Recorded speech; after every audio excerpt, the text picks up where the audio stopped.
If you're new to the hobby or just not sure what grading actually does for your cards, this one's for you. I'm breaking down what grading is, why it matters, when you should and shouldn't send a card in, and who the big grading companies are. Let's get into it.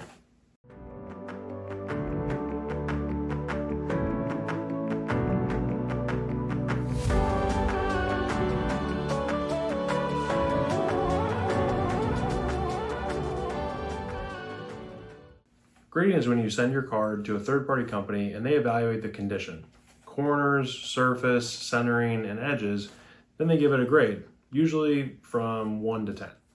Once it's graded, then they seal it in a tamper-proof plastic case, and that's what we call a slab. So why even grade a card? What's the point?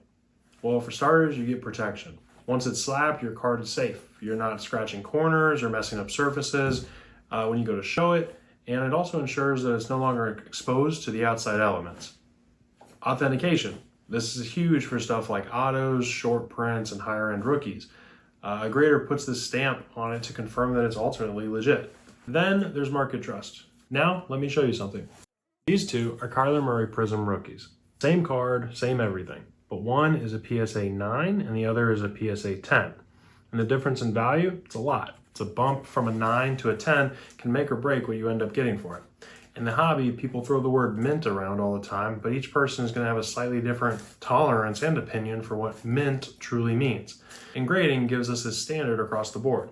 A PSA 10 is a PSA 10. And there's no refuting of the condition of the card, and that's why people chase the gem mint grades. Next, we talk about value. You could have a $5 raw card, but if it grades as a PSA 10, you could be looking at 80, 100, or well above that, depending on the player and the timing of the market. Even a 9 can add value compared to a raw card, but condition matters. If you're thinking about grading, here are 4 of the biggest names in the game right now. Each are slightly different and carry different price points. PSA, Professional Sports Authenticator, is the top dog. Most trusted, cleanest resale value, and super recognizable in the hobby. Their grading is going to cost you around anywhere between $19 to $25 for their value tier, and depending on the value of the card, it can go up from there because they insure the card while it's in transit as well. And depending on how long you want to wait to see the card returned is also going to impact the price of the overall grading. Next, we have BGS, Beckett Grading Services. They have made subgrades popular, and subgrades are going to be where you can see the scores for the corners or the surface or the centering or anything like that.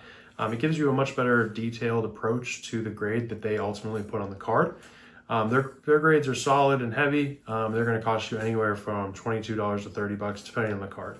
Next, we're going to talk about SGC, Sports Card Guarantee Corp. They have a fast turnaround. They have those really clean tuxedo slabs.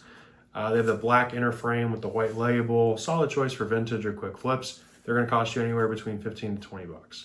Next, we're going to look at CGC cards, Certified Guarantee Company. They started with comics and Pokemon, but now they're doing sports cards as well. They've been gaining traction in the trading card games, specifically with fans like Pokemon, Yu-Gi-Oh, and Magic the Gathering. Their grading is going to usually cost anywhere between $12 to $15. Next, I want to give you a quick little side-by-side. Here's a Kyler Murray Illusions rookie, graded by PSA, and the other is graded by SGC. This is a PSA 10, and this is an SGC 9.5. Both are super clean cards, but depending on the buyer, the PSA 10 might pull more value because of the brand trust. That said, SGC also looks pretty good, and they grade cards pretty fast too, so it really depends on what you're trying to get out of the grading process as well. If you're using GameStop's grading submission, like I've been doing, it goes through PSA, and honestly, it's a pretty smooth way to get started because they take care of the whole shipping process, and they just want to make sure that you have the cards in the right sleeves in order to get started.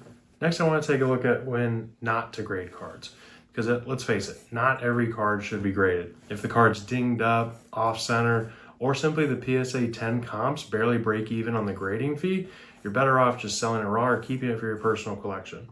Don't send everything just to slab it.